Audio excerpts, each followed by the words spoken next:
better than I know myself. Don't wanna live in a world without you.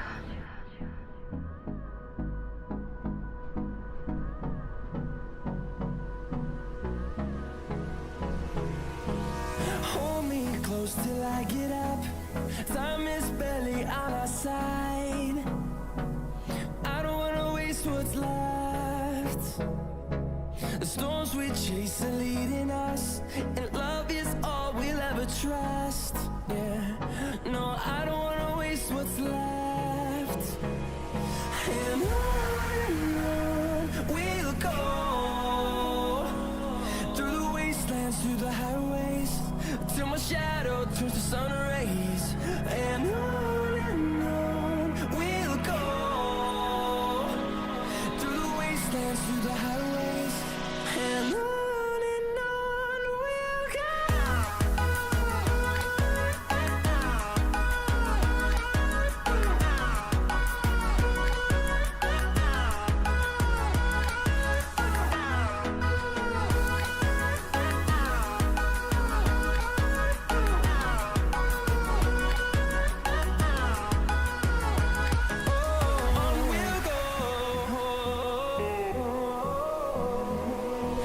Finding life along the way, melodies we haven't played. No, I don't want no rest. Echoing around these walls, fighting to create a song. I don't wanna miss a beat. And on we'll go, through the wastelands, through the highways, till my shadow turns to sun rays. And on we'll go, through the wastelands, through the highways, and on we'll go.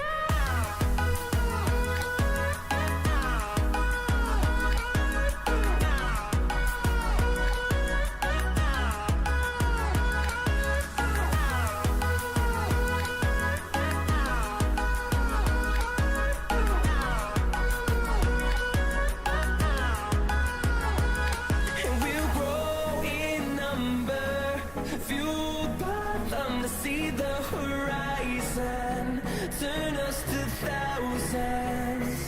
And we'll grow in number, fueled by them to see the horizon, turn us to thousands.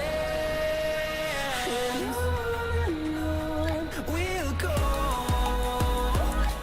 through the wastelands, through the highways, till my shadow turns to sun rays. And on we'll go,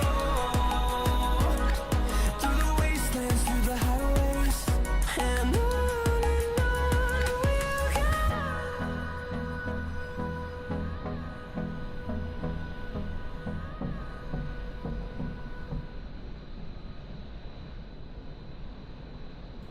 Well, hello everybody. Thanks for showing up. So, I'm gonna turn it down a little bit. Let me get my webcam on here. So, I'll open up my Stream Deck. That's important. I'm unprepared. So essentially, I have rebranded my channel. Used to be mainly like racing sims and just random stuff. I really wanted to focus on streaming some flight sims for you guys, and just streaming flight sims in general. Let me get my camera a little more centered there. There is kind of a mess behind me, and I apologize. I needed to do some cleaning this weekend, but I really wanted to do this first kind of stream for flight sims and just get it out of the way. Definitely going to be working on, making some more. I'm gonna actually just pause the music, but making some more like intro screens and icons, things like that this weekend while I have some time. But for now, it's just gonna be kind of low quality, and that's okay. But essentially today, what we're gonna do, one, I've changed the time to day just because I don't really want to fly at night right now. I just think it provides a better experience to fly in the day. But we are going to be doing some Pilot's Life V2. If you don't know what that is, let me get my screen up here. So it is a career add-on for Microsoft Flight Sim and other flight sims. Essentially, you work for an airline. Right now, I work for SkyWest. In this, and you go through, and you'll get different job offers. You can apply for jobs. Pretty much everywhere in the world. Most real-world airlines are on here. Like right now, I can work up to a 3-star airline. I want to work for a 4-star. You have to like buy licenses and different things. Right now, we are at a regional level, so I have the Embraer 175 and the CRJs. There's ratings. It's a whole system. It's really cool. You get a schedule. Right now, my full schedule looks like this, but we're only going to fly a couple legs. So I will minimize that. Or actually, well, first things first, what we're going to do, I want to build the flight release with you guys. So a little bit about me and my kind of real world, and part of the reason I want to start streaming more and sharing my experiences and my knowledge is I am a aircraft dispatcher at a Part 121 airline in the real world. And so I had to, go through a school for that to get my license, and then training at my airline. And so I'm not super senior in the career field by any means. I'm pretty new, but already have gone through a decent amount of training, and the airline I am at does a really good job of training. So I want to go through making that flight release and kind of what I would look at. Using SimBrief, there's a lot of things that are kind of just automated that just do it, and that's fine. But there is things that it does automatically that in the real world we might spend a little more time looking at. Or like, for example, alternates. In SimBrief, it'll just choose an alternate for you, even though that alternate might not be a legal alternate. And so just things like that, where I'm going to go in and kind of do it on my own. And I do it every flight. It doesn't take super long, especially if you know what you're doing. So first things first, the nice thing with this app is it'll just kind of do it for you. So I'll pull up that. But bro, I need people to stop, like on Steam, just going to games and stuff. I'm just gonna, whatever, we'll just leave that as is. But okay, so first things first, it generated my flight number, airline, all that for a pilot's life, and then I'm gonna go in, add the Embraer. The thing with it does Embraer 175 in SimBrief, but the ICAO code is E-175. The X-Crafts one is for X-Plane. We're obviously in Microsoft Flight Sim, so I don't have one right now. I should probably go in and make an aircraft, but oh well. I am going to change, we'll get to settings, but first things first, I'm just going to look at the weather. So in Omaha, based on our charts, of course there is a update for charts. Good. Love that. Love that. I'm just going to look at it really quick. You can click that little weather thing. I mean, I can see it's VFR, ceiling, 6 statute miles. We're good. Like, we have landing minimums. We don't need a landing alternate. Basically, you would need a landing alternate if you could not land at the airport. So if you take off and you can't come back and land, you need a landing alternate. Or, sorry, a takeoff alternate. SimBrief doesn't really allow you to do takeoff alternates. Like, you can see if I do here, these alternates are more for the destination than the origin. That's not really a thing in here. Takeoff alternates in Microsoft Flight Sim are kind of redundant. You don't really need it, just because realistically you're probably not getting an engine failure or something where you'd have to return to the field. But I am going to, yeah, that would be the only thing, is if you couldn't land. But again, no one's really doing that. However, for O'Hare, we do want to look at weather. I mean, you can choose alternates. So, I mean, I can see right now, that's actually kind of surprising. It's like 2 hours ago, Chicago had some colds in real life, and I was struggling. But I'm just going to go into the cockpit here so that we can get a little noise out of the way. So, it's 10 and clear for the METAR. How long is this flight? So, a good kind of rule of thumb is if the flight is less than an hour, so time en route plus your taxi out time. If it's less than an hour, you want to look at the METAR as well as the TAF. But where are we here? I don't really want to go by block time, but that's fine. Taxi out's 20 minutes. I don't see flight time yet. It'll tell me later, but I'm guessing it's over an hour.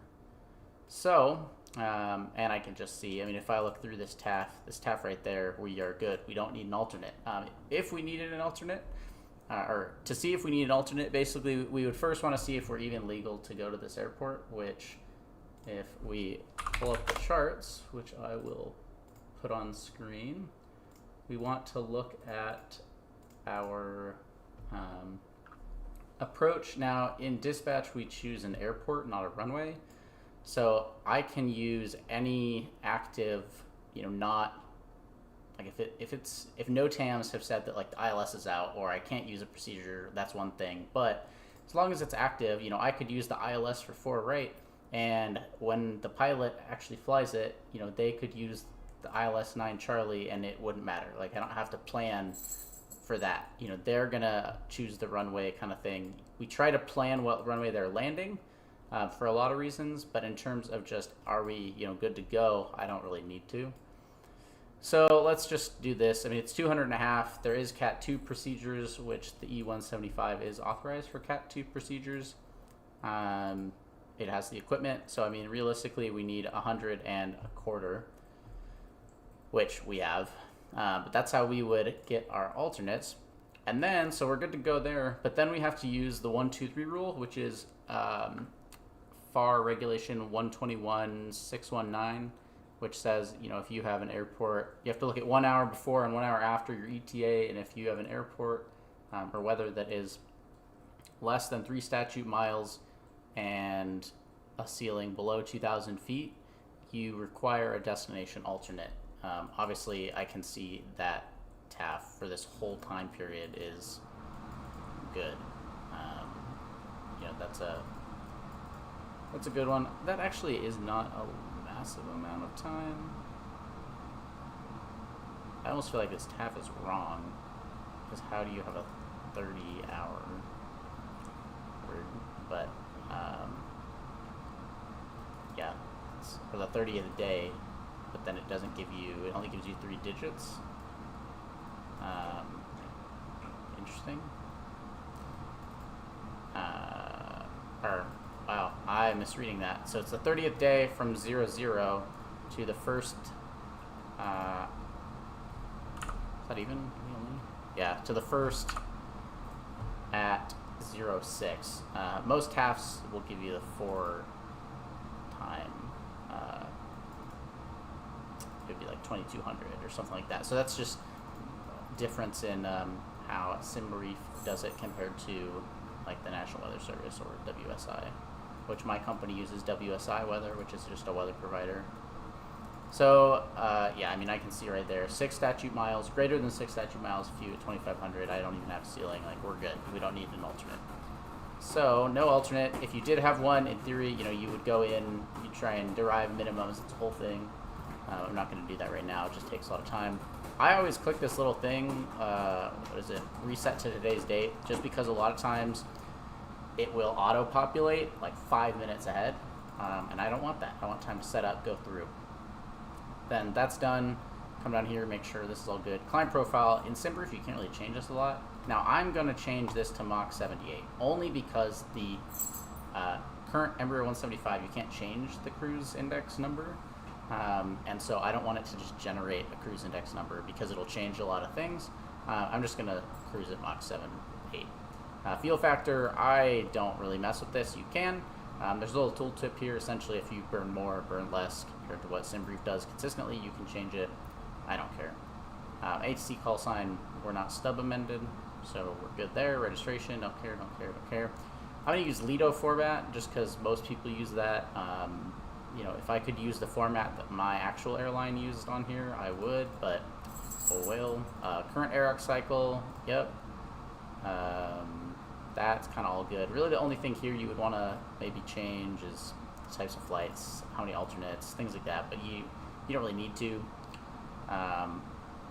Start departure runway, I can look at the weather and I can say that in, you know, our current METAR winds are 170.13 and 160 gusting 23. Yeah, I mean, we're going to be taking off runway like 14 right. I would say 18, but usually I think that's a smaller runway. Usually the single runway is. You can look here. Our ETA is, if we have block time of 0140, our push time is block time of an hour and a half. I mean, we're looking at like a 03, give or take. So at like 03, which again, our TAF is the same, 130, I'm just gonna go. And that's the thing, it'll automate, or yeah, I mean, it'll automate. You don't really need to mess with it, you can. Altitude, I'm gonna automate, passengers automate, freight, all of this. I'm just gonna let it do its thing. For fuel, I had 15 minutes of contingency fuel to every flight. You don't have to, that's just, because of the regulations, it says you have to plan contingency fuel for anything that you can't, you know, is unforeseen. Well, if it's unforeseen, then I don't know what it is, but you have to plan for it. You know, you also need to plan for one possible missed approach or go around. Well, 90% of the time you're not going around, especially in a sim, but even in real life. So you just had 15 minutes. Reserve fuel FAA requirement for domestic is 45 minutes. I just manually do 45 because I don't know if SimBrief is wrong or it knows that or not. Taxi fuel auto, block fuel auto, all of this. You know, I don't need to do that. I'm not going to go into tankering. Tankering in Microsoft Flight Sim is a little too much. You know, deep into it, I think. It's basically where if you know, let's say Omaha's fuel was expensive, we would add extra fuel in O'Hare so that we could fuel less in Omaha so it didn't cost as much money. I'm not going to do that. That's a lot of work and math, especially when you don't have the programs to kind of do it correctly. I'm going to let it do that. It looks like you can kind of go for alternates. Actually, didn't even know this part existed, but that's, oh yeah, here's a takeoff alternate. En route, I don't need that, but that's actually not a bad, that's a cool tool. You can, you know, specify different things in there. Also, sorry for my cat. My cat's freaking out behind me. But yep, that looks good. We're going to generate this flight. We'll build it. And we're weight limited. Does it tell me why? Probably structural. But yeah, we don't need to go through that super in depth. What I am going to do though is then pull up charts and import it. And I'll just kind of run through the charts really quick.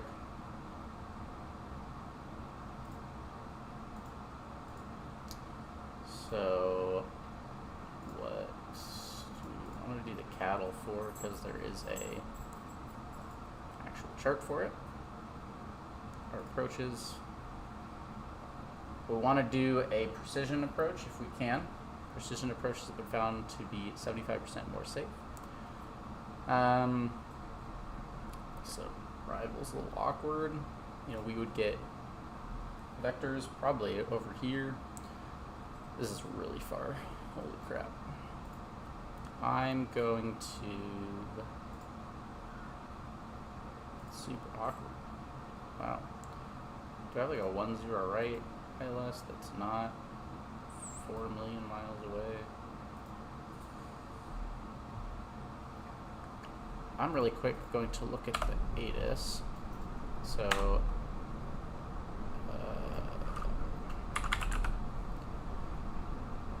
ORD is landing. ILS runway 10 Charlie. Okay, I guess they are. That's their config right now. So 10 Charlie, I'm just gonna do, I mean, they're both awkward. I'm going to do Gibbons. However, I'm just going to manually vector myself when we get to that point. Well, probably about Kirk. I'm just going to vector over here. Because I'm not...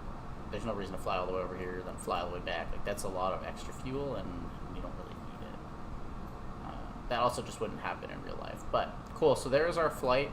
I can pull up my OFP if I need to. I'm going to just move this over, turn off that, and I'm going to set up a flight. So, we are going to go in here. I'm going to add import. I'm going to make sure that it's tracking. Cool. So, I'm going to go departure, runway 14 right, condition dry.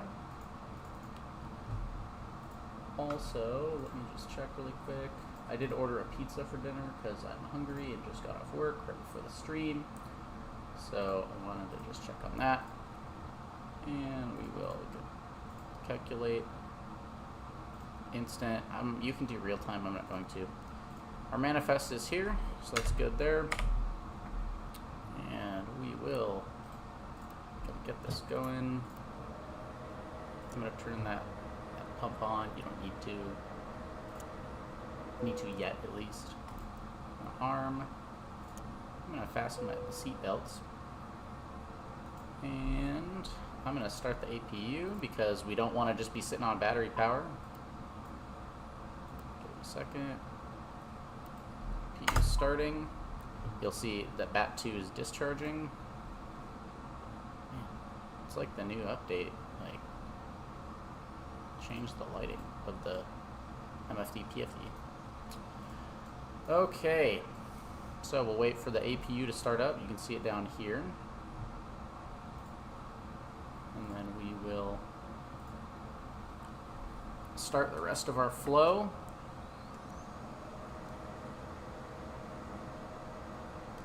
There is checklists for this airplane. I don't really use them. I know how to fly this airplane pretty well. It's one of my favorite airplanes. So I don't really feel the need to use a checklist, but you can. I'm probably going to miss stuff. I don't really do a lot of checks, things like that. I just don't feel the need. But cool. So everything's starting up. First thing first, we're going to go down here. Now, your transponder code defaults to 0. I'm offline, but I'm going to just do 2000 just because who cares. I'm going to do it to TARA though, so I do get TCAS alerts. And then we can press any button, and it will take us to the nav ident. We're good on our AIRAC. The next page, route. K, Omaha. Or Omaha is where, it's where we are now. We're going to ORD. Here, put that in. Now our flight ID, we are SkyWest 4632. To put that in our flight ID. I can send that request, that flight plan request, and when it receives it, we can data link that flight plan. So what that will do is apply all the active information it can get to the aircraft. It's not everything. It's not as nice as some of the other aircraft like the Phoenix or anything. However, it's not bad. It's something. Then our departure, we are taking off runway 14 right, cattle 4. Our arrival, our star. You want to do the star first. I don't know if that's how it is in real life, but in this it'll kind of lock you out if you don't. Let's see here. We're doing the Fiat 7 to Mears. And then our approach.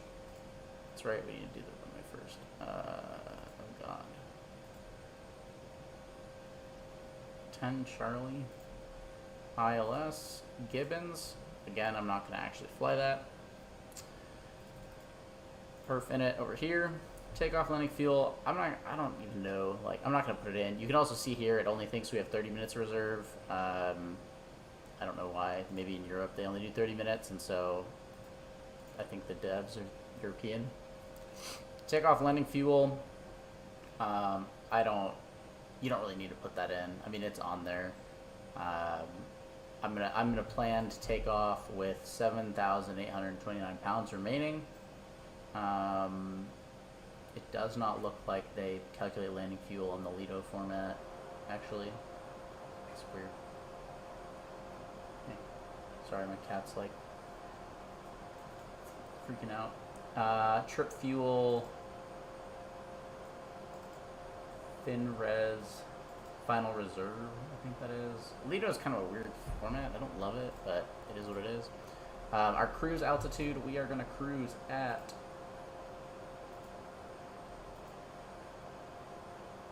what altitude did it plan us? 33,000. Flight level 330. Our cruise winds, you can't get off that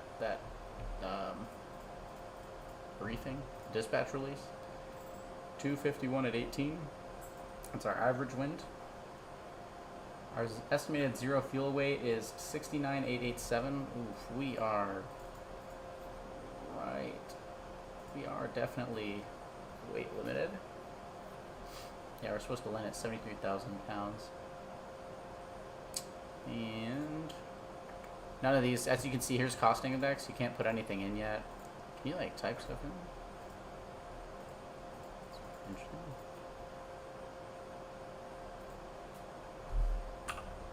Oh, they have a scratch pad? That's nice. I didn't know that. Yeah, you can't put anything in. Cost index is nice if it works. And eventually it'll be in this aircraft. There's that. We're going to do our takeoff perf. So our wind at takeoff is just going to be our station winds, which for Omaha, I don't know why it has these in there. Omaha 170 at 13. Runway slope, I don't feel.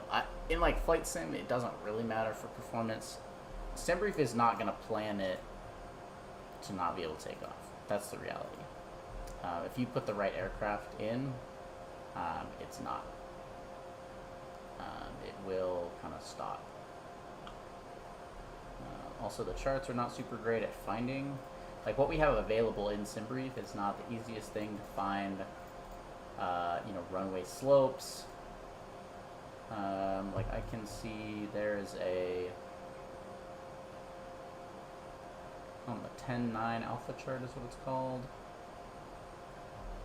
The runway. Yeah, I don't even think it says it on the 10-9. We just get it from our software. It'll just tell us if there's a slope or not. We can check, but I don't even think on the 10-9 alpha it has it, which is like the only chart you get besides parking gate coordinates. Doesn't look like it. So yeah, in flight sim it really doesn't matter a whole lot if you put that in, but the dry rec, this is important, but again, it's super dry today. So we have a 12 knot headwind, 6 knot crosswind, that's fine. We are doing a flaps 2, that's standard for the E-175. Oh, there's my pizza. One sec.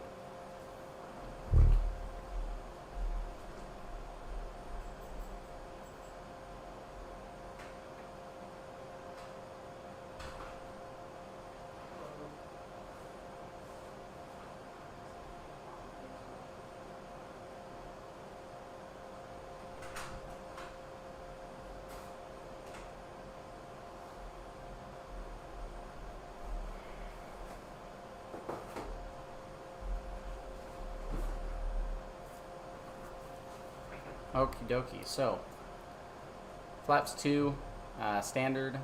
You can change this, but flaps 1 we don't do. Unless the system tells us that we need it. Because our system will plan, our performance will just plan optimized flaps. You don't have to choose. Takeoff CG, takeoff temp, flex, we can flex temp. By default, I think this plane does flex temp. I don't even know if you can change it as of yet. Takeoff data set. Okay, yeah, I mean you can, but takeoff 2 is actually what we plan most of the time. What we want, that's derated thrust. Flex temp is off by default, and I'm just gonna leave it off. just because I don't need it. I don't need it. That's for flex temp, and derated thrust is basically in real life how they can save the engine and save money in the long run. I don't care about that. Not in flight sim. I do in real life. So there's our V speeds. It'll automatically put it in the system. Flaps. Right now it'll just say takeoff pitch 10. But if you look here, our trim is 3.5. So if I adjust that, here we go, 3.5. Cool, and we are pretty much done in terms of the FMS. I am gonna check really quick here on our plan, because I don't really want to go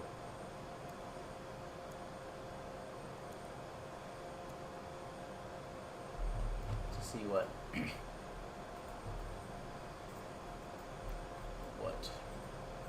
waypoints. So we're gonna go Kirk.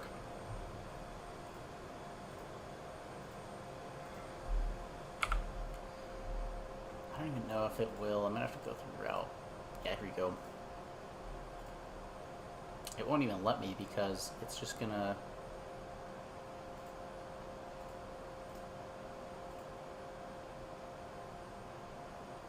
Okay, so where's Gibbons? There's Gibbons. Hawk, JBags. Where are these points?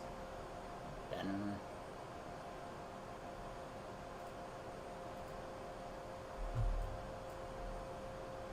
So there's B-Hawk.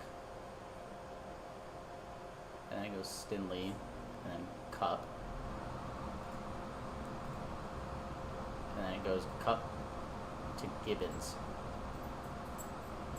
Does it just go? Whatever. I'm just gonna have to monitor that because I hope it actually does that, but we'll see. Okay, then I'm gonna turn TCAS on. You can't have vertical profile. It doesn't really do anything right now, because there's no VDAV. We'll leave the train off, and we are pretty much ready to go. I'm not gonna load the aircraft just because it takes a lot of time, but we are gonna go beacon on, GSX up, clear for pushback.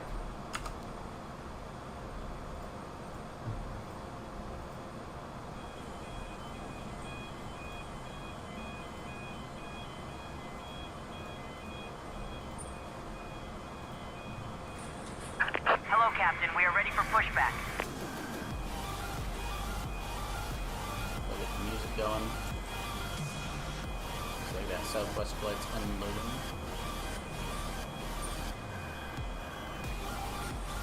And we are going to lock the door. You know, you see you can't open it. We can't put the jump seat down. We don't really have one. We don't have a jump seat. Departure checks completed. Bypass pin inserted. Okay.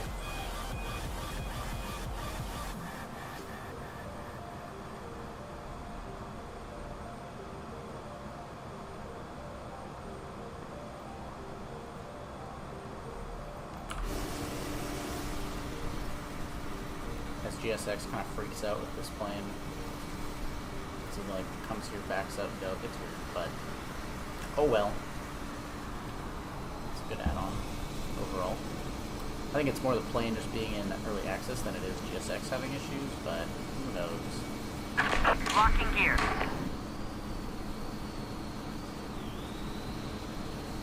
Hear this plane coming. We'll wait till they go by.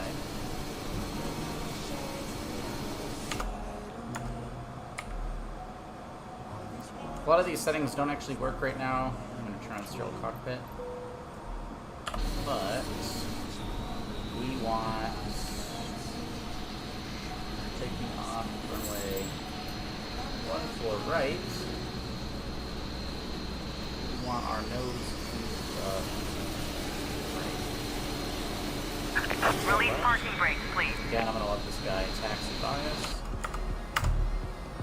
And then while we taxi, or get going and taxi, I'm going to eat really quick. So I'll mute while I do do that, so you guys don't have to listen to me. Release parking brakes, please. Yes, I give it GSX.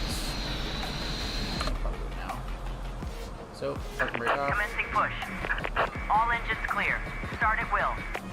Start up 2. See it start to populate.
Please set parking brakes.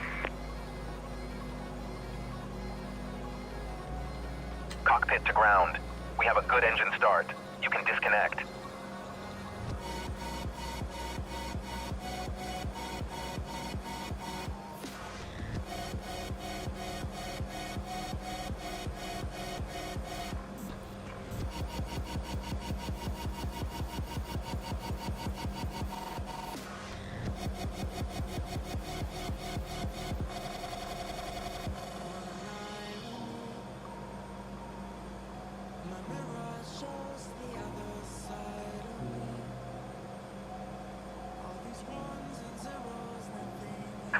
Unlocking gear.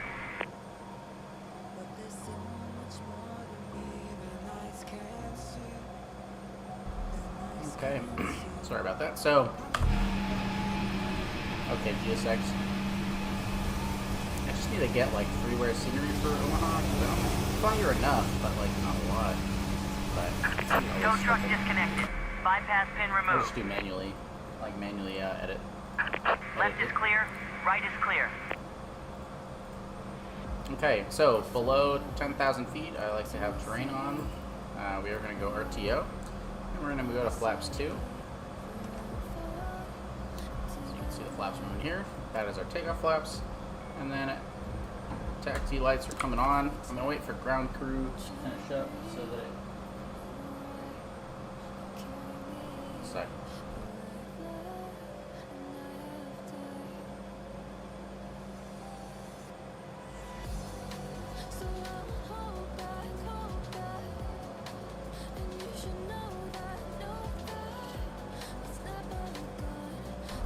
Sorry, my cat is being a menace.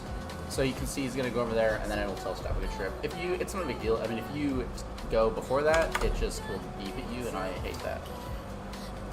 So my cat's like climbing into cupboards. So now we're good. Taxi lights are on,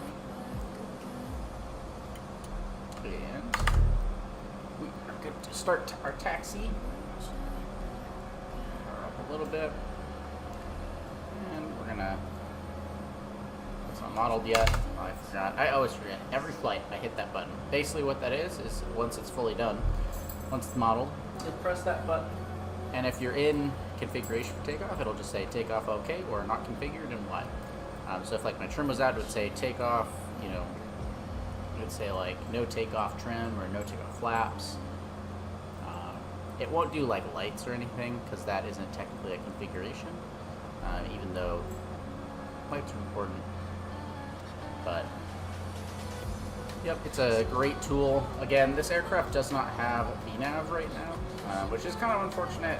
It'll definitely be an amazing, I mean, not to say it's not a great aircraft now. I love this aircraft. I fly this more than any other aircraft on Microsoft Flight Sim. I also like the Phoenix and the PMDG, but I fly this aircraft a lot. I also fly the CRJ a little bit. Once they have the VNAV, I mean, this is going to be like my perfect plane. But until then, it's a little frustrating having to like manually calculate top descent and things like that, but you just get used to it. Ladies and gentlemen, we now request your full attention as the flight attendants demonstrate the safety features of this aircraft. When the seatbelt sign illuminates, you must fasten your seatbelt. Insert the metal fittings one into the other and tighten by pulling on the loose end of the strap. To release your seatbelt, lift the upper portion of the buckle. We suggest that you keep your seatbelt fastened throughout the flight, as we may experience And you'll turbulence. hear the like cabin announcements. There are a little several bit. That's emergency just a pilot's exits life. on this aircraft. Please take a few moments now to locate your nearest exit.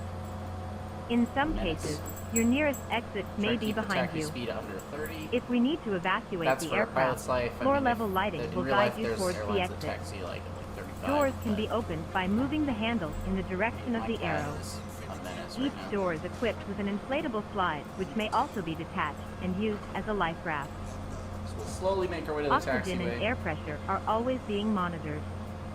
In the unlikely event of a decompression, an oxygen mask will automatically appear in front of you. To start the flow of oxygen, pull the mask towards you. Place it firmly over your nose and mouth. Secure the elastic bands behind your head and breathe normally. Although the bag does not inflate, oxygen is flowing to the mask. If you are traveling with a child or someone who requires assistance, secure your own mask first, and then assist the other person. Keep your mask on until a crew member advises you to remove it. In the event of an emergency, please assume the bracing position. If you hear, brace, brace, brace, lean forward with your hands on top of your head and your elbows against Get your thighs. Ensure your feet are flat on the floor. Get the A life vest takeoff is located in a programs pouch under your seat for or the between the SID. armrests. When instructed to do so, open the plastic pouch and remove the vest. Flip it over your head. Okay. Pass the straps around your waist and adjust at the front. To inflate the vest, pull firmly on the red cord, only when leaving the aircraft. If you need to refill the vest, blow into the mouthpieces. Use the whistle and light to attract attention. Also, your seat bottom cushion Configure our can be lights used here, as a so flotation device. Just as we enter the Pull the runway. cushion from the seat, slip your arms into the straps, and hug the cushion to your chest. You will find this and all the other safety information in the card located in the seat pocket in front of you. Landing lights on, strobes on, taxi off. You're gonna hear that just went off just because I changed the lights. Flight attendants, prepare for takeoff. So we're gonna go heading 142 to 1700 MSL, and then we can do a heading assigned by ATC. We don't have any, so we are going to just go on our merry way. So we'll get lined up here on a little far. And we can power up.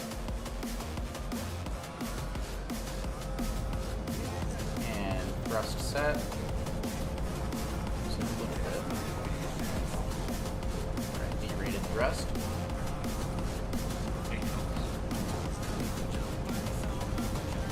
With this aircraft, you're gonna hear V1. I'm gonna wait a couple seconds just because it tells you V1 early and you will stall.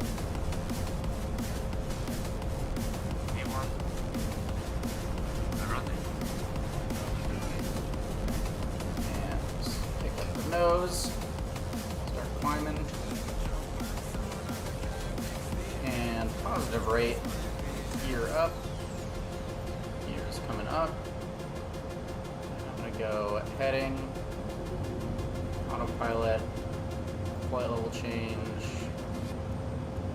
Throttle. Flying. Auto throttle's coming on. And there's our 17. We'll go nav mode. Make that turn. flaps can go up. We're going to increase to 220.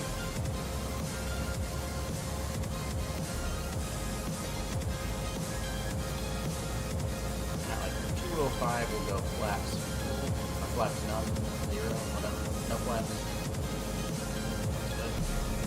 And we are going to climb at 250 knots. That. And emergent terrain came off. Put that on.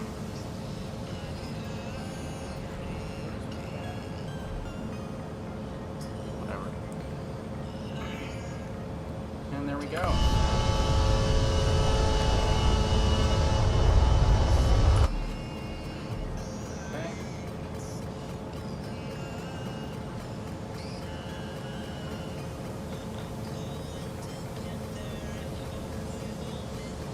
Going direct to Fort Dodge, VOR.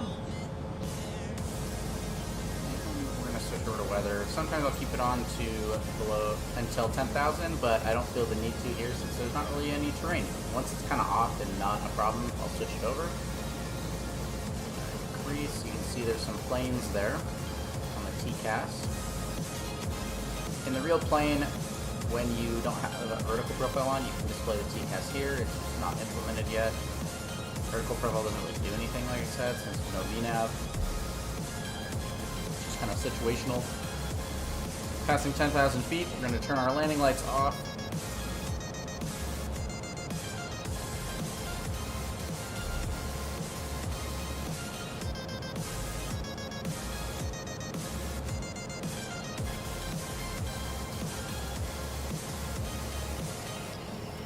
There.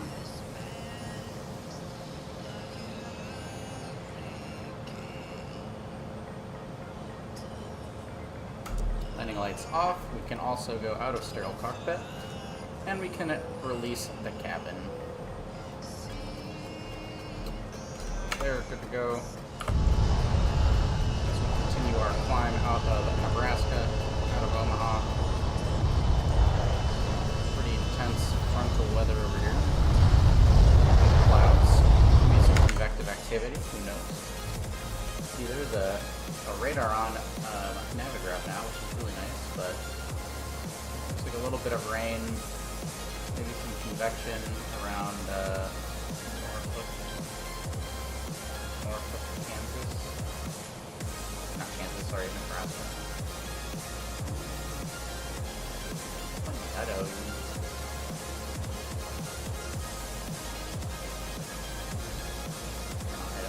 What am I saying? What am I saying? Iowa.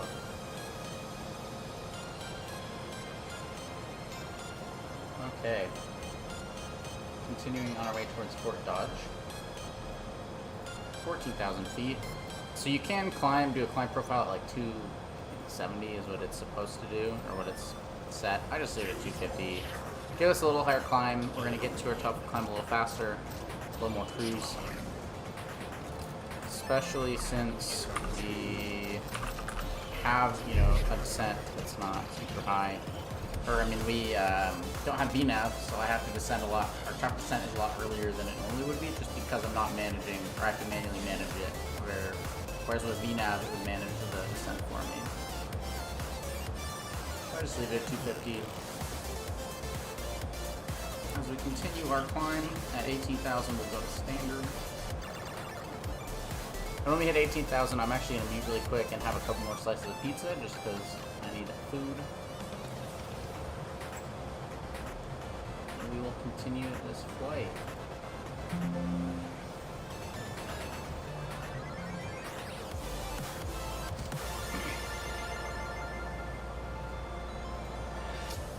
And almost 18,000 and 18,000. We can go to standard. There we go. I will be right back. Enjoy the flight. I'm gonna go webcam off as well.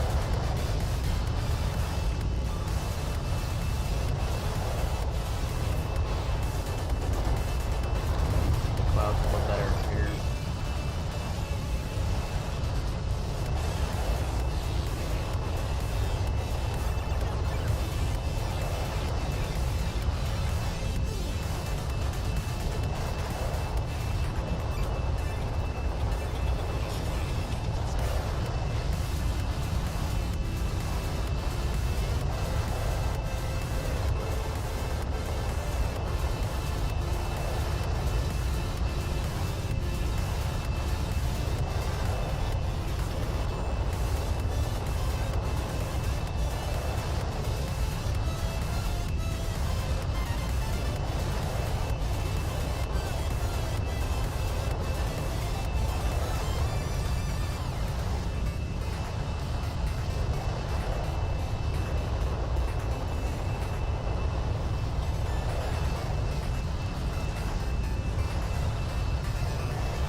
Ladies and gentlemen, we have reached our cruising altitude. Wow, like perfect timing. Sit back, relax, and enjoy the flight. Have a great journey. Okay. As we continue to just finish off our climb here. And then we'll swap it over to our cruise Mach, which we already know is 0.78 because that's what I planned.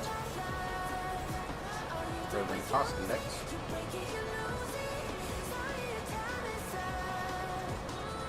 The other unfortunate thing right now with this plane, and this is the same for the X-plane version of the plane, the X-Craft's E-175, is there is no FMS modes. You have to manage your auto, your speed, essentially all manually.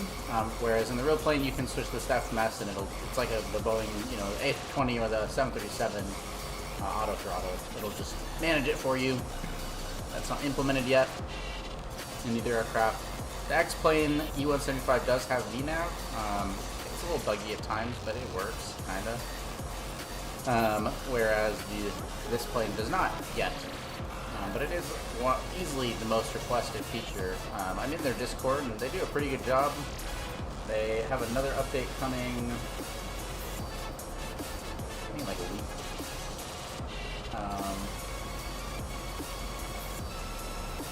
Let's see, the 3rd.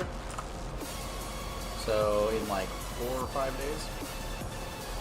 And I mean, they talk about what's coming. They're about to release an Embraer 190, 195, which I'm not going to buy. You have to buy it separately, unfortunately. I'm not going to buy it just because I don't really care about those aircraft. The airlines that fly those aircraft, I'm not really interested in. I mean, it's like Breeze and JetBlue is the only ones. That's actually a lot of the times, I don't want to say a lot of times, that's pretty much to do with the regional carriers that fly E-jets. Mesa, SkyWest, Republic, Envoy, I think, flies them, and I don't know if Endeavor has any E-jets, but there is contract, I'm blanking on the name, but essentially there is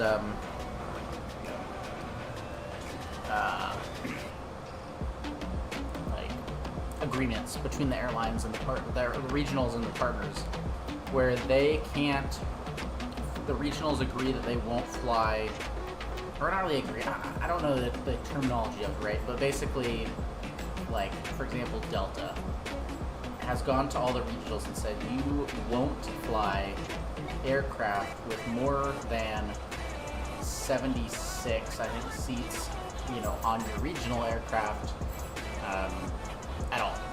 And if you, you only fly more than 70 seats for X amount of aircraft, and then others have to be a 70-seat configuration. And that's because, they fly 737s and A320s at mainline Delta, and so they don't want us, as a regional carrier, replacing that mainline service. It's the same with the CRJs in the different configurations. But that's why you don't see regionals flying the Embraer 190 or 195, because the seating configuration is a lot higher, and they don't want that competition at the main line. We're a regional carrier, we're their partner, we're not them. And so that's why you won't really see a lot. That's why JetBlue and Breeze do it. They fly the 190s because they don't have any of these contracts with the regionals. They're their own airlines. But at the regional carriers, you won't see it. You'll see the 175, 170. Same with like the CRJs, like the 550 and the 700. The CRJ 700 and 550, it's the same aircraft, same chassis, like the exact same aircraft. 550 is a 700, it just has a different seating configuration. And that's it. That's why the ICAO equipment code is the CRJ7 for both of them, because it's the same aircraft. Same performance, same engines, same aircraft. Only difference in seating configuration. So, it's just how it is with regionals. It is what it is. It's dumb. I don't really think it should be a thing, but I also understand it. They don't want a regional carrier coming in and like competing business, because, like my regional, if we got the Embraer 190, we could start offering longer routes and essentially become a mainline carrier. They don't want that competition. and they want us to be their regional and fly for them. So it is what it is. But that's why I won't buy the 190, 195 from Flight Sim Studio, because I just don't really care about those aircraft. Also, I just don't think I'm going to buy them because I really enjoy, this aircraft, my 175. I don't feel the need to, but also just until there's a VNAV implemented, it's not really something that I would want to spend more money on. And that sounds bad, like I don't like the product. I love this product, it's great. I recommend it, but it's hard to recommend the aircraft in its current state to someone who doesn't really like the Embraer Panther. Yeah, what are you doing? Sorry, my cat likes to chew cords, electrical cables when he has attention, and he was looking a little feisty, so I didn't really want to have to deal with that.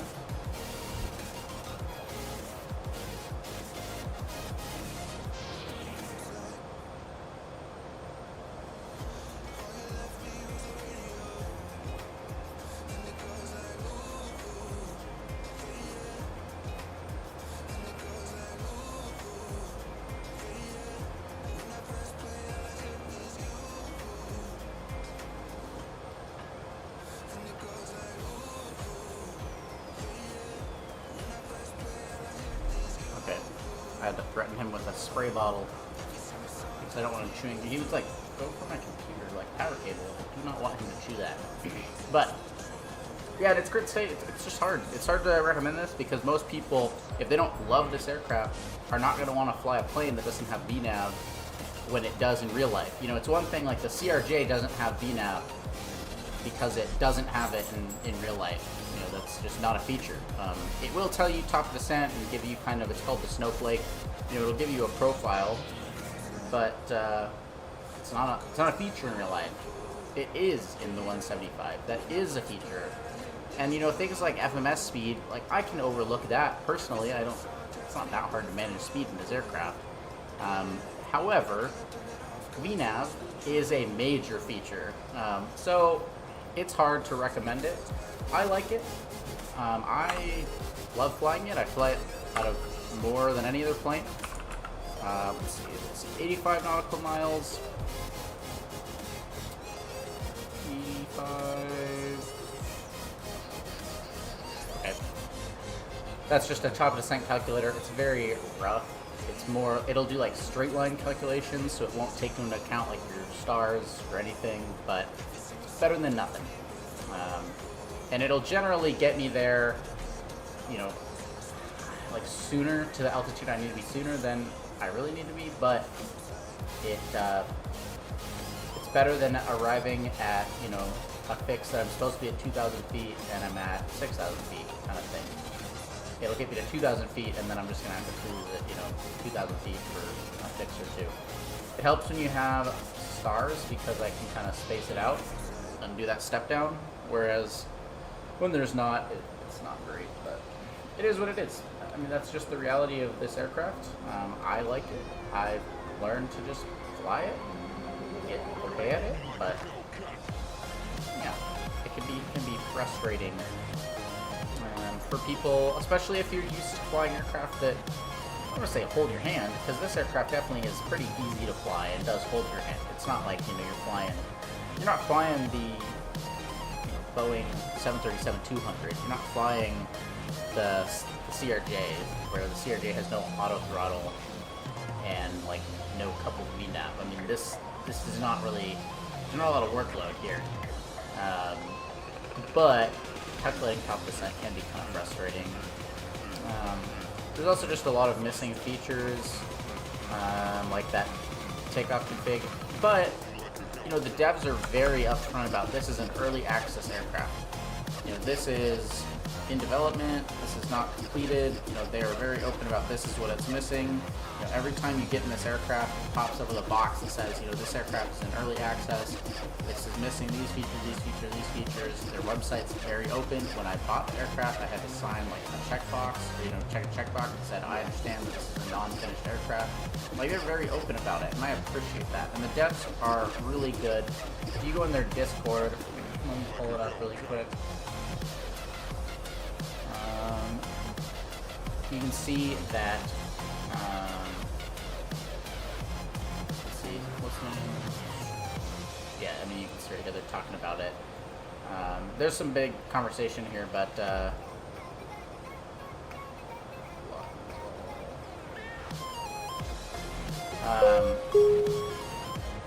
Ladies and gentlemen, this is a brief announcement from the flight crew. We are pleased to inform you that our in-flight meal service will begin shortly. Our dedicated cabin crew will be coming through the aisles with a selection of delicious meal options for you to enjoy. So here's the difference. You have the 170, 175, which that came into the package. I don't really fly the 170 a lot. It's like the same aircraft. I mean, it's the same aircraft, just with less seats. 190, 195. You can see basically the same aircraft. This picture makes it almost look like the tail is bigger. It's not. Like, it's literally just stretched out on all these aircraft. But you can see, I mean, like, this is one of the FSS guys. You can see they're pretty active in this Discord. They talk about it. It's not, you know, they're very upfront with everything. They talk about the next update. So it looks like the update's been postponed to the 10th because they're trying to accommodate the 190, which is, you know, well, it is what it is. Then they kind of talked about what's in there.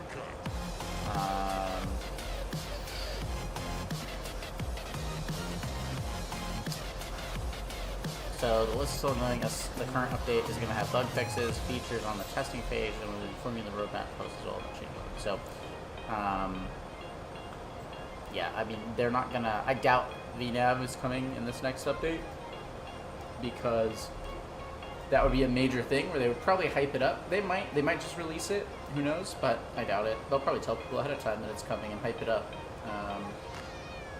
Maybe not, just because then, you know, people have expectations, and if it bugs out, then they'll have to pull it. But you never know. Yeah. Other than that, I love this aircraft. I think this aircraft's great. Especially with flow, it's really nice with the top descent calculators, which I'm also gonna check the ATIS, just see if anything's changed. Shouldn't have. Yep, 10 Charlie approach. Looks like a bird activity. 10 right is closed. 28 left is closed. 9er ILS out of service. 9er left ILS. Runway at 27 Charlie. 27 center ILS out of service. 9er left. Approach lighting system out of service. Pilots use caution for bird activity in the vicinity of the airport. Use caution for men and equipment at numerous sites in the field. GCO DME is unmonitored. Report any outages. We're ready to taxi, contact ground. Yeah, I don't. So that's the ATIS. We're good. We're chilling. Trying to think what else. But yeah, I mean, other than that, this has been kind of a ramble. But other than that, I love this aircraft. Super fun to fly. Super not challenging. When you guys saw it was like 3 buttons to start the plane up. Most of these switches don't work a whole lot. I mean, like, heating, anti-ice does. Passenger oxygen didn't. I guess it does now. Let's see. Actually, most of this stuff works. A lot of it's preset. So there's not a whole lot of workload. That's how it is in real life too. There's not a lot of workload for these pilots flying this aircraft in terms of the switches. Obviously, there's a lot of workload just flying the plane in general, just like any plane, but there's not a lot of switches. It's not, you know, this crazy concept, crazy thing. I also really want to see if this, oh, yeah, it's not modeled. I thought I could press it, but no. The Ram air turbine, the RAT, not modeled, which is unfortunate, but it's a little, like, it comes out from, like, here. I think that exact panel. And it pops out, it's a little, like, turbine, Ram air turbine that, you know, spins in the wind and generates emergency power. So, I do like the modeling though. You can see the APL. Looks beautiful. I mean, this aircraft looks insane. This is what they look like. Beautiful looking aircraft. Amazing modeling.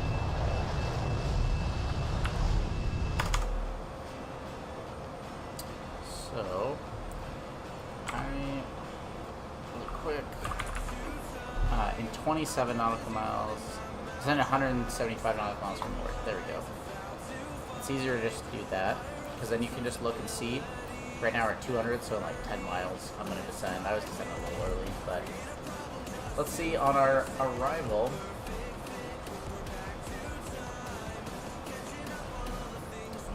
How do I do that? Okay, so on our arrival, we can see we're in the 8-7. We are going to MERS.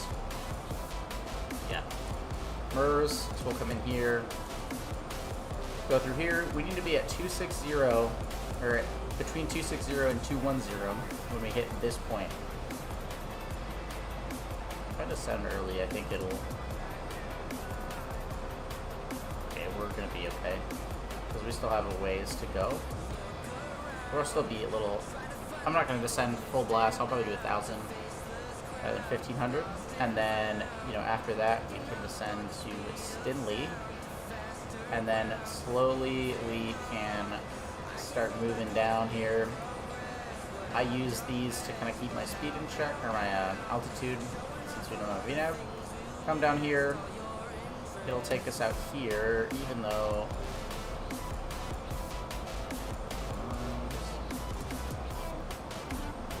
actually might not take us all the way out here. Since we're at the MERS transition, I don't know. I'm gonna east expect vectors at Maddie. So it actually might just auto do that for me. And yeah, we are landing 4 10 Charlie. So it would go him go, and then they would vector us back. However, because we're landing east, we're just gonna get vectors from here out. So our ILS, we don't need to do the Cat 2.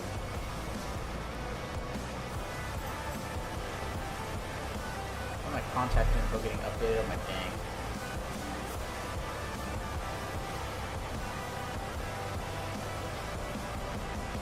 Sus.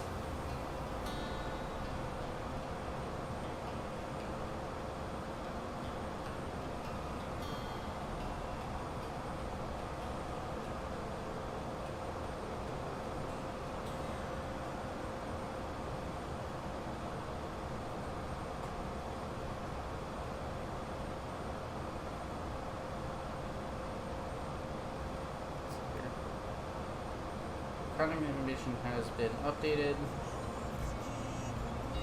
Oh, it just updated my address. It's my new address. Okay, we're good. So we're gonna come in on the Pro on the ILS. We're not gonna do the Cat 2. Sorry, not doing the Cat 2. I'm just gonna do the Cat 1 because the weather is good. And we are just about when we could descend. Gonna say a go, yep. Okay, so let's just what? 210.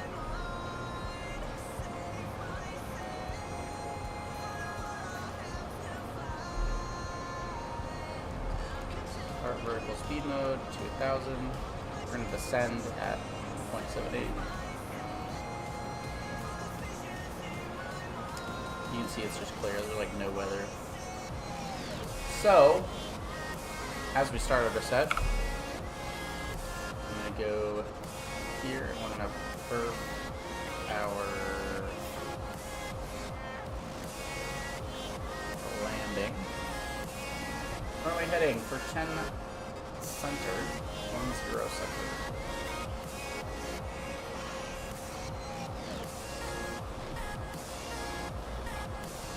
When he approaches 10 center, 093.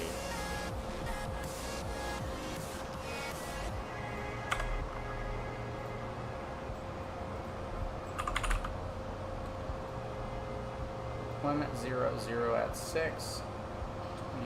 23s.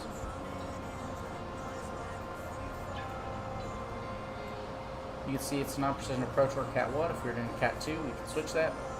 No icing. Descent. I don't need any of that. Landing. You can see calculated speeds. I don't know if it will. So it does do our like current weight. I don't know if that changes the like auto changes the speeds. But oh well. There we go. We are going to go flaps 5, not flaps full. That's just what you plan in this aircraft. That's what you use. The standard configuration is flaps 5. And something I learned actually pretty recently that I didn't realize was in real life, Embraer pilots or E-jet pilots don't really use thrust reversers a whole lot. Basically, they set their auto brakes, and if they cannot maintain a braking profile, then they will utilize the thrust reversers to help supplement that so that they can brake in time. But 10 center, 10 center, you can see is a almost 11,000 foot runway. I'm not going to have to use thrust reversers. We're just going to use medium auto brake settings. And then at, I found out, so they use auto brake, not really thrust reversers. But a lot of them will, not a lot, it's personal preference, right? And it's up to you know, the pilot flying. However, I have been told by eyewitness accounts from a jump seater that a lot of captains will, around 80 to 100 knots, start manually braking. So they'll wait until it's about that low, and then they'll apply braking pressure and manually brake. And so that's what I've been doing. It's not hard. This aircraft is not hard to slow down. It's not a heavy aircraft. It's not really a hard aircraft to fly, like I said. So cool. But you know, if you use the thrust reversers in the sim, who cares? Also, we don't have the same performance in the sim, right? I can't tell you on this aircraft, oh, I'm landing. It's gonna take me 6,000 feet to stop the aircraft on, you know, this runway. We don't have that. I don't even think it gives us landing data in the manifest here. I mean, it did calculate takeoff 1. We did takeoff 2, which, you know, is fine. I don't know if you can change that here, but oh well. Yeah, I mean, you can see it's just different. There's not a whole lot in here, which is fine. You know, they're not. In real life, they can use their ACARs to calculate landing performance. We can't do that, so oh well. But we are going to set our minimums. So, Cat 1 ILS.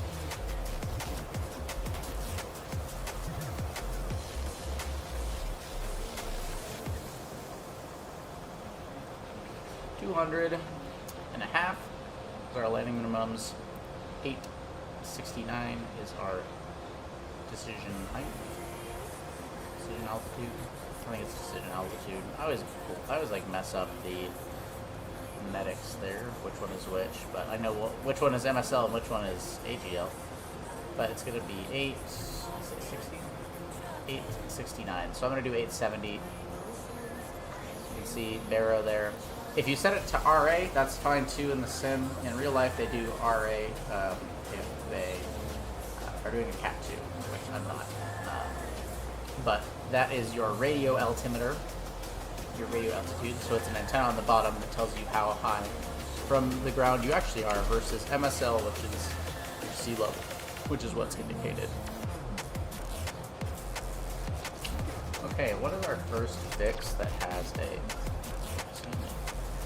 B-Hawk? We have to be below probably actually speed this up a little bit. 1500. Do that.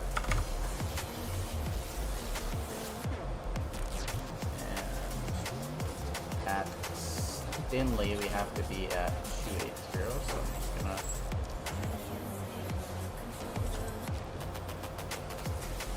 Hey, off.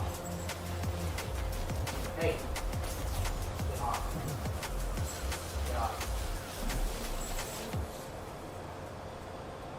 I'm gonna try to train my cat to not jump on my counters because it's annoying and it's gross. I mean, I don't like it. He goes and pees in a box and then jumps on the counters or eat food. So I don't like it. So I have my spray bottle. I don't even need to spray it. I just hold it up and he gets off. But he's been doing really good. Doing a lot better. I recently moved, so he's been adjusting to a new apartment, new new area. So not super upset. Come here, bud. Say hi. He's a cutie. Hey, bud. You wanna say hi? I don't know what he's doing. He's just staring down. I think he wants. Yeah, he doesn't. He likes to cuddle. He's a cutie. He likes attention. Okay. Almost to the Hawk.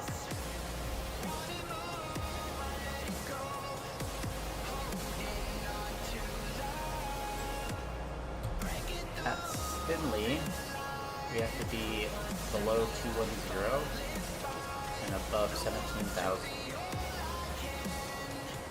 Might not make that one, but that's okay. Here's what it is.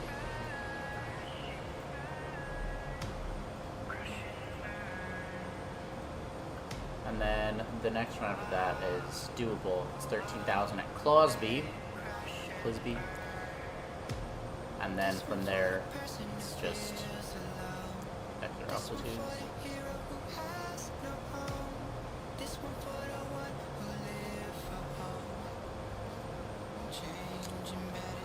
So, let's see here. And we are, another cool thing about a pilot's life is you can see all the planes, or all the people who are currently using a pilot's life. So there's actually a lot of people. It's not like a dead add-on or anything. It's very much alive. It is like kind of single player. I mean, like, I can see other people from my airline, but you know, it's not like they have any real effect on me, which I also like, because there's other, you know, airline things out there, like On Air or other career mode things, and a lot of them have like multiplayer economy, and it's like, I don't love that. It's old. It looks like this guy is on the ground, even though he's not. This guy, you can see all the different airlines. If there was any that were online for SkyWest, it would pop maybe blue. There is like a community like you can go look at. What's this? Loads. Just want to make sure I'm not still on schedule. You can see there's like leaderboards here. And if I go to my airline leaderboards, there's like a friends list. I added the guy who's like #1 in our airline, but you can see he flies a lot. If they're inactive, they have not flown a flight in 90 days. In terms of active, no, I don't really know. No, I think I ranked like pretty high actually on our list. Yeah, you can see for flights, for XP, pretty high on the list for our people. Done it a decent amount. A lot of people also will like do a regional airline and then like get their first promotion and then leave. I've reset my career a couple times now. That's why I'm still like the first rank. A couple times I've done other airlines, and then I'm like, I really want to fly the regional jets, and so at the time SkyWest on APL was offering me the most money, so I went with them in the E-175. But there's other options. I don't know. I might buy the license for like A320 and go somewhere else. But I think I'm going to stay with SkyWest in a pilot's life until I would be able to go to a 5-star airline like Delta or United, just because of more options. Okay, we can go down to 17,000.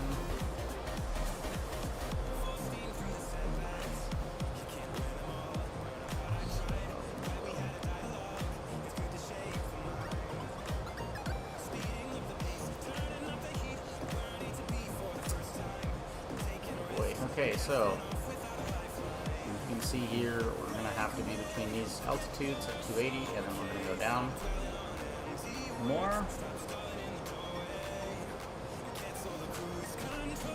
And when we pass 180, what is our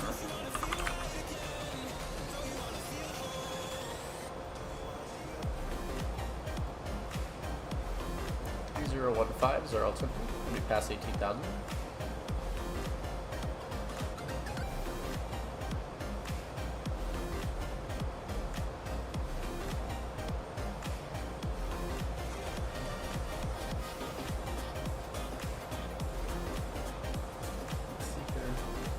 Checking my messages really quick.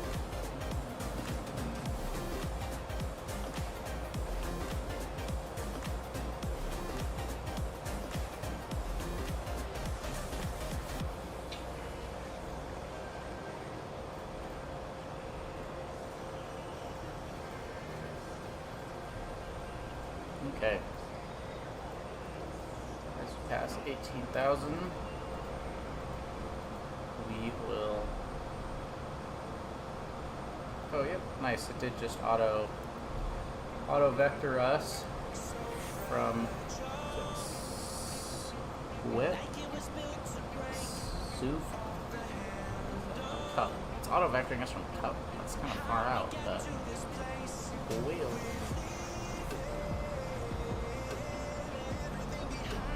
Yeah, so the problem with that, right, is since it auto vectored us, it wants me to start the procedure very at like 9,000. I'm like way too high for that. So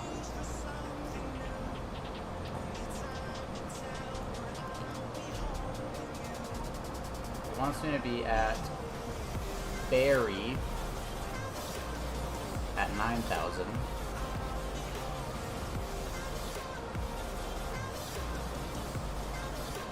Don't think we'll be able to make that, but who knows.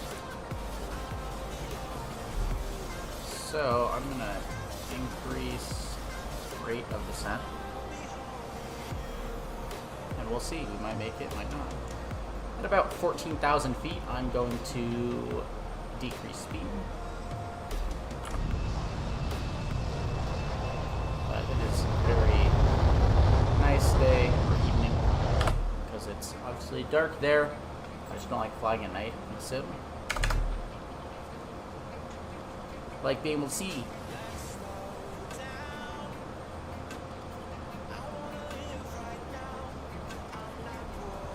And then we're gonna hit Barry. Basically descend to 8,000, then 7654. This one's not bad. It's just straight down all the way to 2,300. And then we should impact or hit. We should intercept the glide slope. I don't know why I burned further. Intercept the glide slope at 2,300 feet. Get our localizer.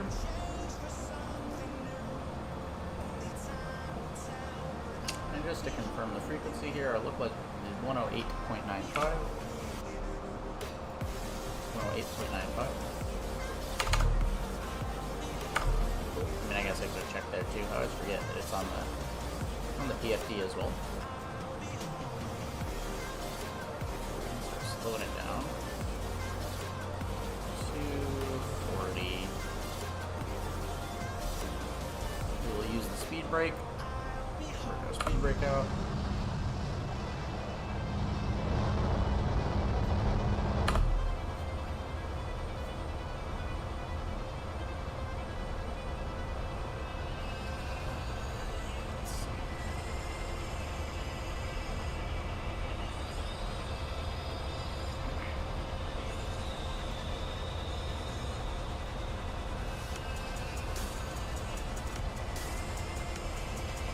I think we'll make it if I just do 1,500.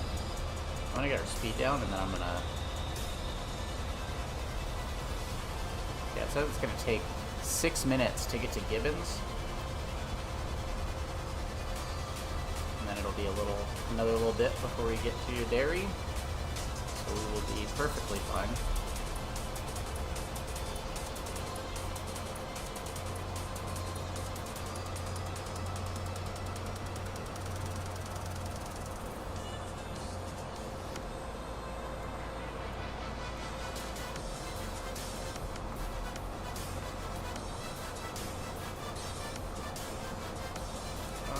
Probably even 1,000.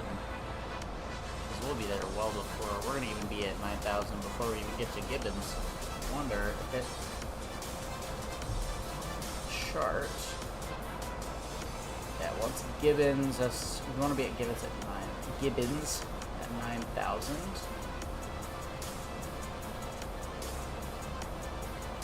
Just above 9,000.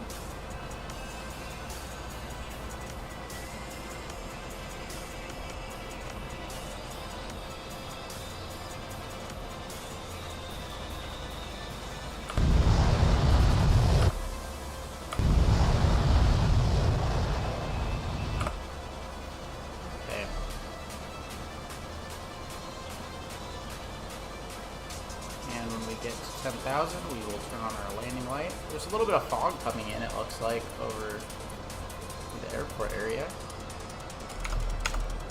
It's not uncommon off the Great Lakes.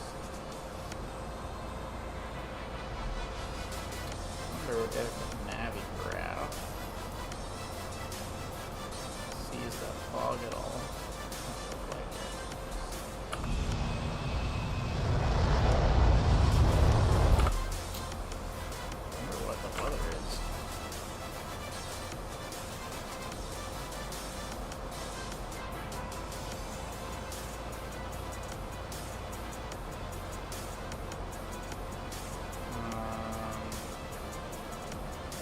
MSFS METAR. I want to add that so that I can see the weather. Hopefully it doesn't find it. We're so far out. Okay. About to hit 10,000.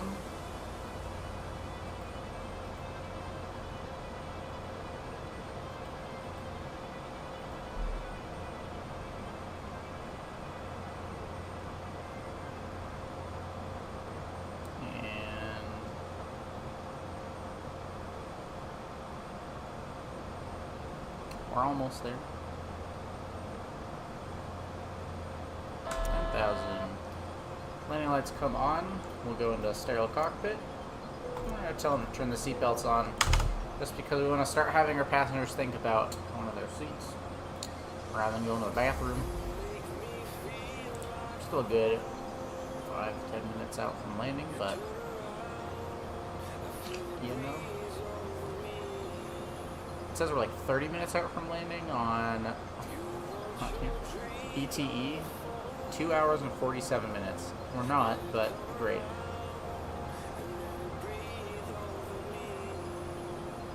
Three minutes out from there, so we're probably like 15 minutes, 10-15. Let's see, what does pilot's life say ETA wise? Our ETA is 0252. Oh, that's because the time is also off, it looks like.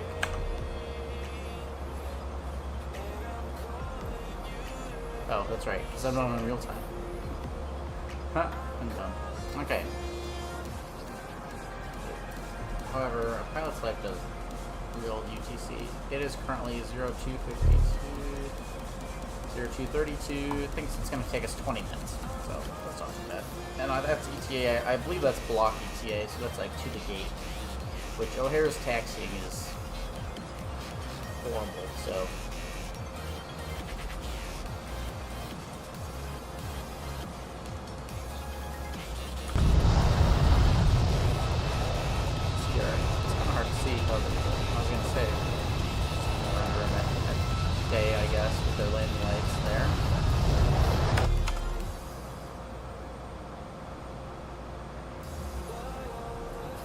set our standby instrument just in case.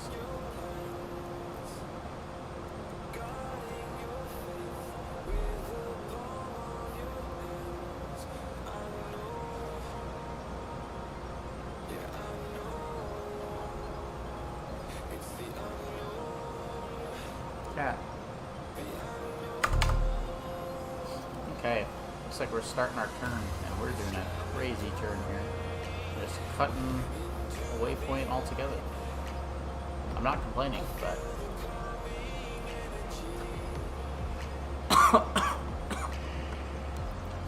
man, I have a feeling on Batsim they'd be like, "What the hell are you doing?"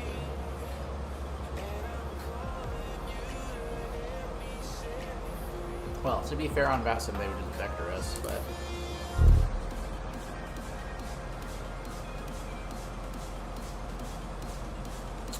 A little bit of fog rolling over, low ceilings.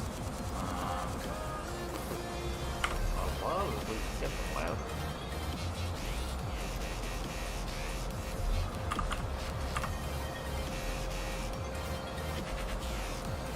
What else?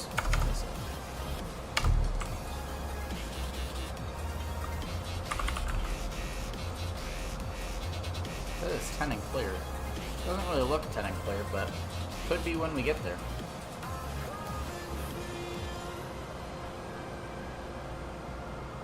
Or D might also be on the other side of the fog. I mean, I kind of think I might be able to see it. That might be it in there, in the distance, but who knows? We'll see when we get there. Again, METARs are, you know, they're not forecasts, but they basically are forecasts. Because it's saying this is the conditions existing, you know, at the airport at this time. But like, you know, this METAR, right? So at 0151, which was 40 minutes ago, the 2-minute average wind was 100, 6 knots at 100. 10 statute when it was clear, 20 degrees with temperature 16 dew point, altimeter setting. However, if within that a 30-minute span, of that, or an hour span, as long as before the next issuance, as long as there's not major changes, like as long as it doesn't drop down to 1 statute mile visibility, they're not going to post an amendment. If it goes down to like from 10 to 8, they're not posting an amended METAR for that. If the sky condition goes from clear to ceiling 22,000 or something, like they're not publishing a METAR. So it is kind of a forecast. It's not really. It's like it's not going to necessarily be like exactly what's happening. And you can even see it looks like this fog might even not reach the airport, and so that could be accurate. But you have to kind of take everything with, I don't want to say a grain of salt, but like you have to just know what's happening, what you're talking about, like what it is, what these tools are. Because if you just go, oh, this is exactly what it's going to be, 100%, it's like, yes and no. It could be worse, it could be better, because you could have METARs that say, oh, it's going to be raining, and then rain ends. And it's like, it's still wet, it's just not raining now. But you have to kind of look into it, think about it. In Microsoft Flight Sim, there's not as many tools, but in real life, we have a lot of tools. We have radar, satellite, prediction charts, just different tools at our disposal. And that's just not Flight Sim. Man, that's fine. It is what it is. But we are almost to, and you can see right, like we hit 9,000, like what I was saying earlier, where you kind of get to your altitude sooner than you need to. We hit 9,000. We're just now at 9,000, which is a little awkward, all that, but it kind of is what it is. So kind of damn if you do, damn if you don't, because like on VATSIM, if I did this, the controller would probably be like, what are you doing? Why are you so low? Like, why are you at 9,000 way far away from where you need to be? But if we were high, then they, now their workload increases because they're going to have to S-turn us or, have us go mist or whatever, like vector us around until we can get down to altitude. So it's kind of just an awkward dance until there's VNAV. But, okay, we need to go down to 8,000. I know it has already kind of moved us over, but I'm just gonna wait a second and then we'll go. Okay, we're gonna start descending. And we can, decrease our speed. Ladies and gentlemen, as we start our descent, please make sure your seat backs and tray tables are in their full upright position. Make sure your seatbelt is securely fastened and all carry-on luggage is stowed underneath the seat in front of you or in the overhead bins. Thank you. So it's 7 at Kyla. Release this so that we can actually get down.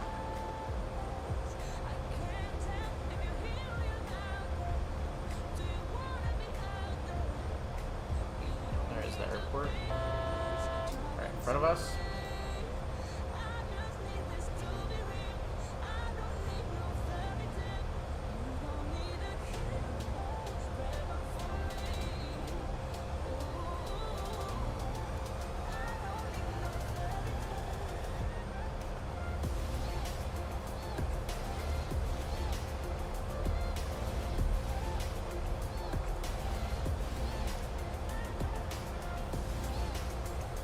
I'm gonna go flaps 1.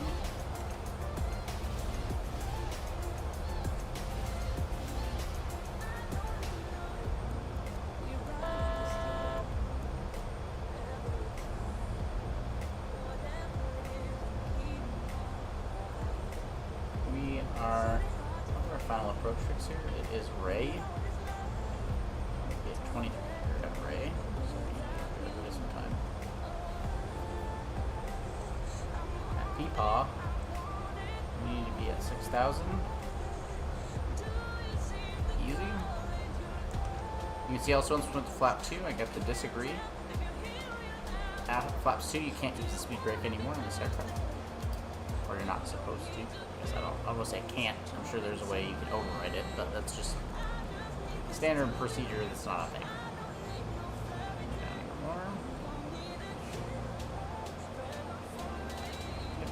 Flaps 3. I'm gonna speed down to like 160.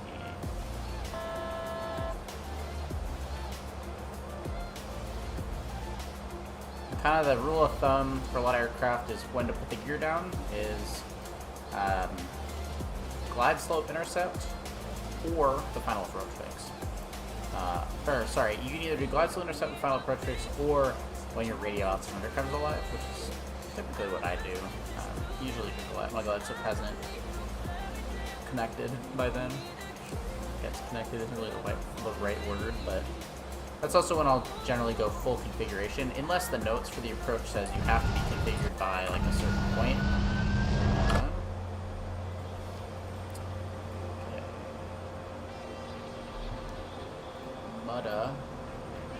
Rudda is 4,000, so we're gonna send.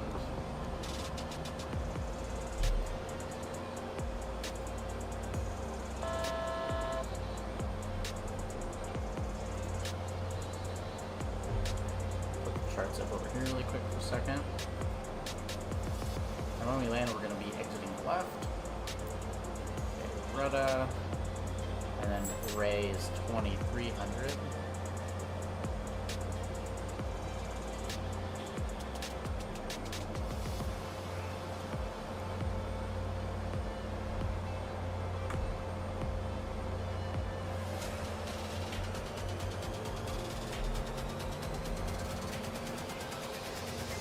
That kicks over.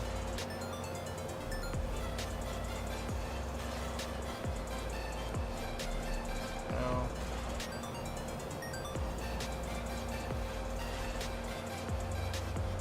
I'm going to bring our speed down because once we hit glide slope for that radio altimeter, I'm going to put the gear down and configure us into flaps 5.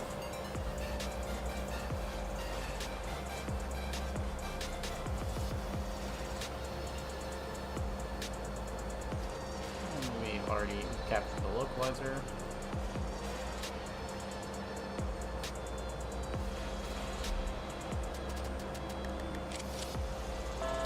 see right, that little green dot. That's the glide slope, so currently we're under the glide slope. It's fine. As long as we don't go below 2300, we'll capture it.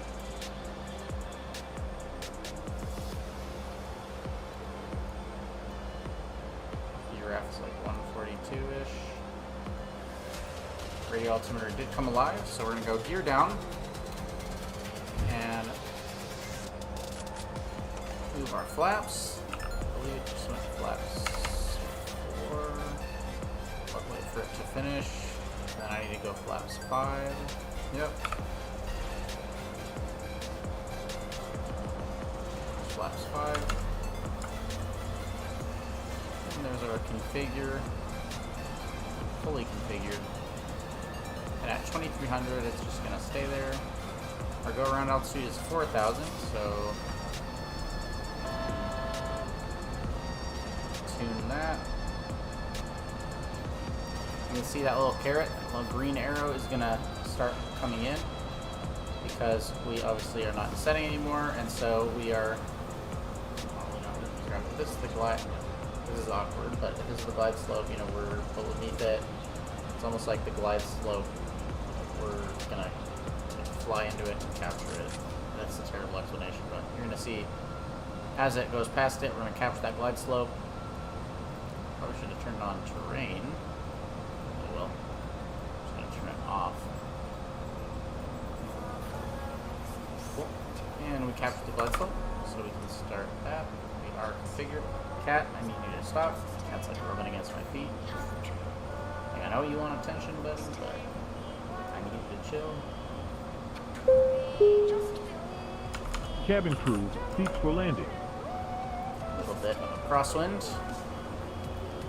I want to see what you can get. 1006 is what it says. Not really, but okay. Should be a direct headwind, but again, we're we're still a little ways. It could be right at the runway, wherever that ASOS is, or AWOS. Just different. Okay, cat. Hi, bud. Stop. He wants to cuddle. Probably gonna hop off after this. I was tempted to do 2 legs. Probably just gonna do this one today. I spent some time with my cat. Just gonna chill with him. At about 500, I'm gonna take autopilot off. See the pappies now, we're good. Autopilot. Okay, autopilot's off my aircraft. Autopilot. I'm going to leave the auto throttle on until about 300, 200. Trying not to chase the glide slope too super hard, but it is a good kind of indication. We are approaching minimum.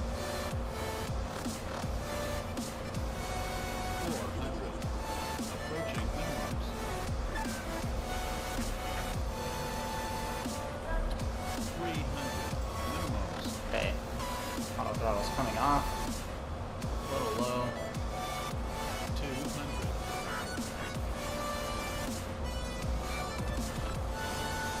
Throttle's back a little bit. 100. 50, 40, 30, 20, 10.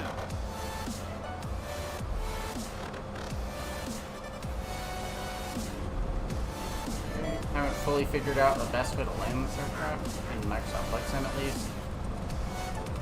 It's a little awkward at times. You'll see we're kind of slowing down, and at about 80-ish knots, I'm going to take over 85. Auto brakes off, manual braking.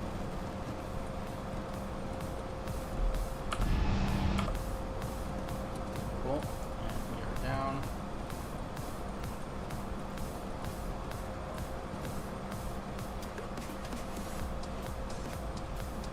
Flaps are coming up.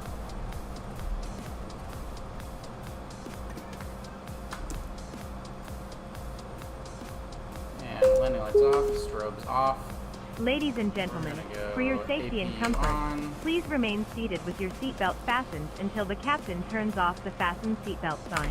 Okay, we can start This will APU. indicate that we have parked at the gate and that it is safe for you to move about.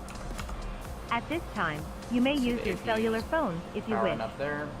Please check around your seat for any personal belongings you may have brought on board with you, and please use caution when opening the overhead bins, PSX. as heavy articles may have shifted around during the flight. We're If gonna you go- require actually, don't know deplaning what assistance, gates please American remain in your has seat here. until all other passengers have deplaned. You One of our not- crew members will then be pleased to assist you. On behalf of myself, Vera, and the This will be entire crew, G-gate. I'd like to thank you for joining us on this trip, and we are looking forward to seeing you on board again soon. Have a nice day. We will do American. I'm gonna do kind of an awkward turn here. Then I need to go GSX and show me the spot. Where are we going?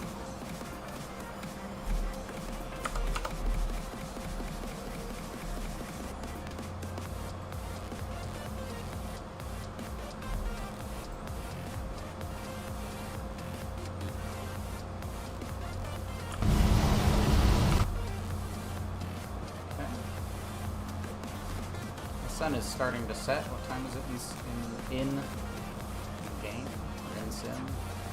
22:32, and they are central.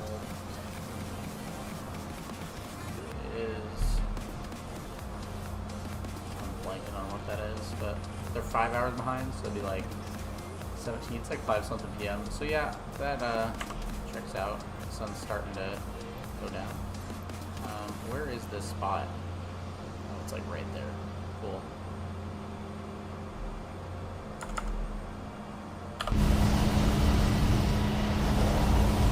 Actually, it's next to an American plane, so that works out.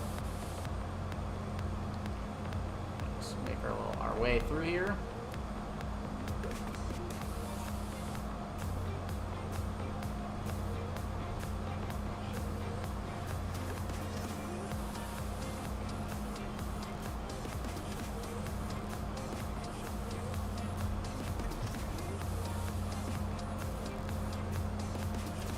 It's this one.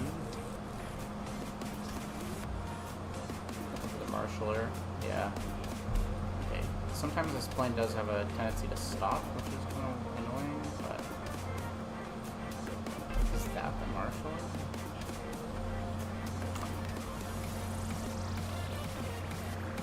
This one. It is this one. Almost looks like it. Marshaller's bug. Oh no, that's him. We will taxi light off.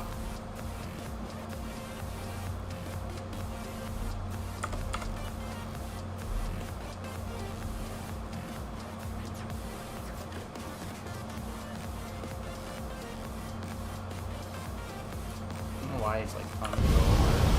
Like the line's messed up.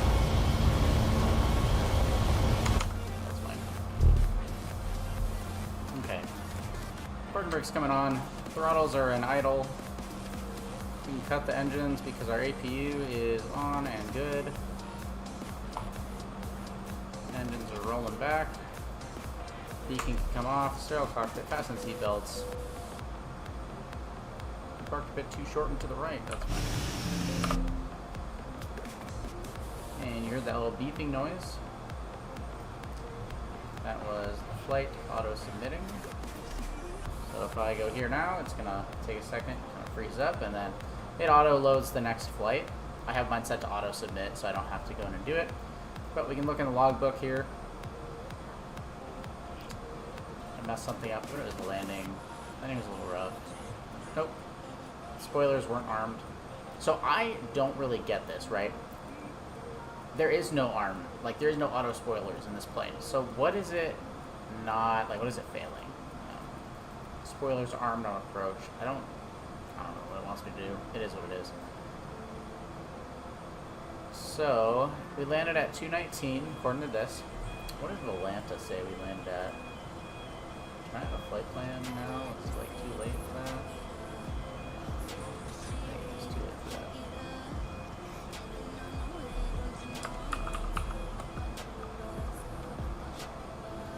SkyWest.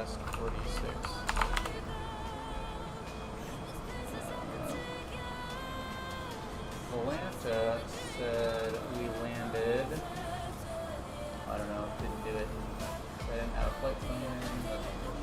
Oh well. Okay. So you can see here the little breakdown.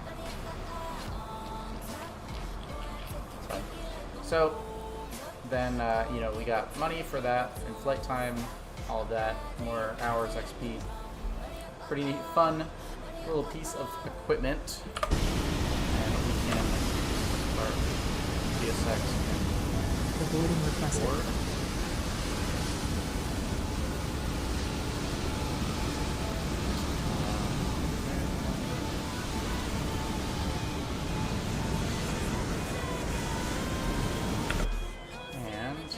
It will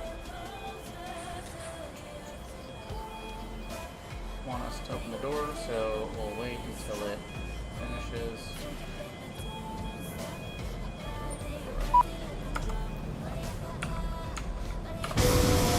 Passengers to boarding started.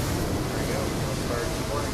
Now I've set it to only do cargo in the front, just because it takes forever to do both, and getting the plane set up is 4 minutes, 5 minutes, so it's not hard.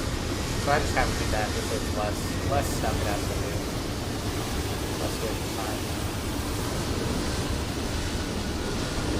Passenger will start to deboard. We can unlock our door. And we can open the door up. Say hello to our crew, or our passengers here.